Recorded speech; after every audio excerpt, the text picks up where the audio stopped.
back with another podcast, and we're going to pick Alex's brain today about stretching. So there's still lots of, I guess, misinformation around when to stretch, how to stretch, before or after training, all that good stuff. So there's no other better person really to talk about this than the physiotherapist, Alex. So Alex, so when is the best time to stretch, I guess, on a broad thing, and maybe we dig into it as we go through? Yeah, so, okay, well, first of all, I think before we start talking about how often you should stretch, what are the there's different types of stretching as well, okay? So, actually there's many different types, but the two main types of stretching is dynamic stretches and static stretches, okay? So, dynamic stretches, they don't particularly help you improve your flexibility, which is kind of the whole point of stretching, right? But they are actually good as a warm-up, okay? So dynamic stretches, what it actually means is instead of holding a certain position, you are moving, okay? So for example, sort of an example of a dynamic stretch would be leg swings, right? So you're kind of swinging your leg up back and forward, side to side, maybe do some arm circles, that kind of thing. So those kind of stretches, they don't necessarily help you free up your muscles long term, but they will get the blood flowing through your joints, through your body, so it actually gets you ready to start a workout, okay? So it kind of reduces the risk of injury, okay? So those dynamic stretches, they are actually good to do before your workout, okay? So it's a good way to warm up, all right? Now, when it comes to isometric or static stretching, they are better to do either after a workout or independently of the workout, okay? Now, if you are going for if you're going to exercise with quite a bit of intensity, particularly if it involves running, so whether you're running or playing a team sport like soccer or rugby, it's not particularly advisable to do very intense static stretching immediately before you particularly run and sprint, okay? Why? Because they've actually done some studies.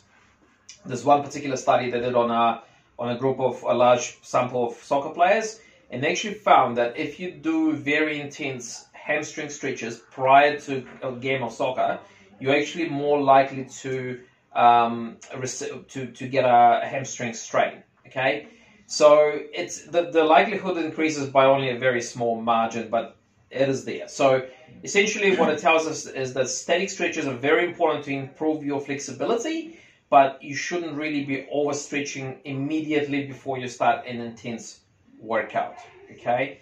But static stretches are important because, let's say if you're having difficulty touching your toes, that means you've got tight hamstrings, it will actually affect your lower back as well. So tight hamstrings and also other muscles in the body, they actually help tightness in those areas will actually affect your function. Okay, so it may give you lower back pain, it may give you dysfunction around the shoulder joint if there's certain muscles in the back of the shoulder that are tight. So yes, static stretching is important, but okay, in summary, so you do it either after the end of the workout or just randomly throughout the day. You can also do static stretches as well.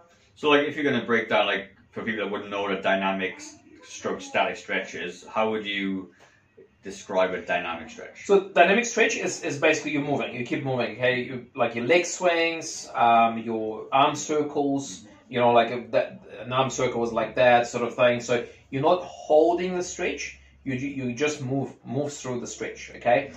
Static stretch, on the other hand, you sustain. So usually for anywhere between 15 to 30 seconds, you get into a position and you hold it.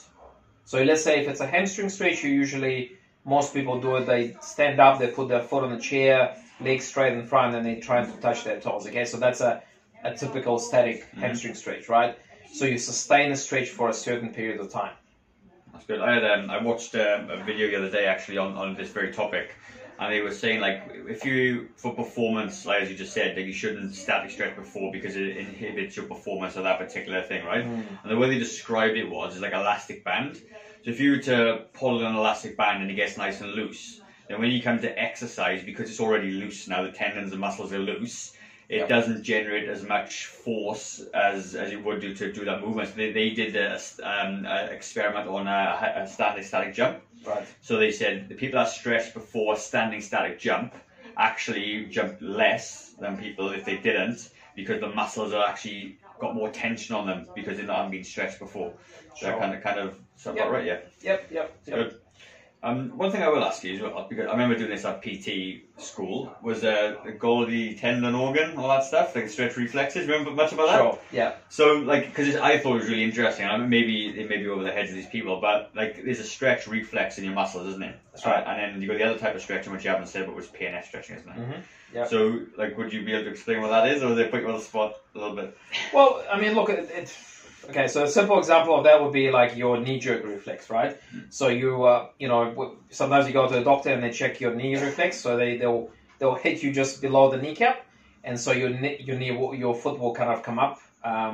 So that's like pretty much a good example of what happens when the Golgi tendon organ is involved.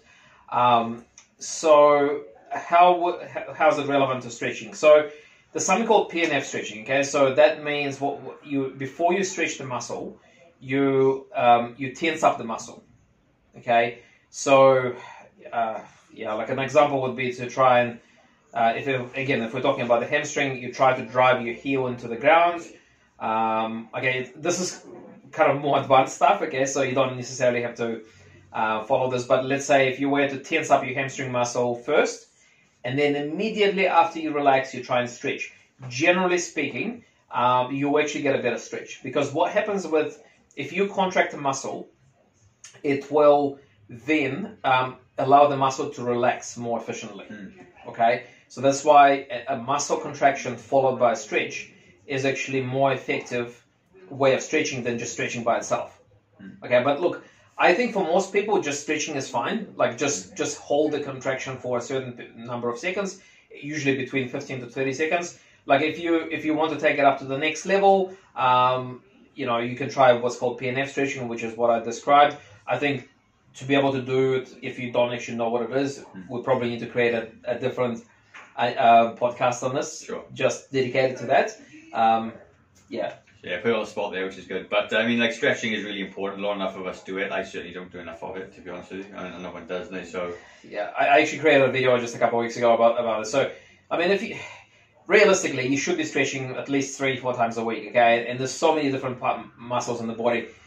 Realistically, if you try to stretch every single muscle in the body, it will take you an hour. Like, that's what yoga session is, okay? About an hour, right? Look, no one has time, 3-4 times a week to do your normal workout plus do the stretching on top of it. I would say there are probably 7-8 major muscle groups in the body. At least if you can take care of those muscles, and those are the muscles that are that are prone to being tired. So I would say hamstrings, calves, quads, hip flexors, upper trapezius, which is up here, the muscle there, chest muscles, your kind of mid back, shoulder blade muscles at the back, and so for some people maybe a bit of triceps as well. So if you just kind of like target those 7-8 muscle groups, I think that will kind of cover most of the bases. Okay. I guess this is as well. I mean, if you're not stretching now and you decided to stretch one body part a day, it's gonna be better than doing nothing, isn't it? So it's all about progression anyway. So which is cool. So that video is on Facebook, isn't it? Yeah, it's on Facebook and YouTube as well. Yeah. Nice. All right, good, cool. Any questions, team? Leave it down below. As always, if you could, we're getting quite a lot of downloads for our podcast now, which is awesome. So if you could review it or like it as well, it does help us get the podcast out there. So please do that. Otherwise, we'll see you on the next podcast. Fantastic.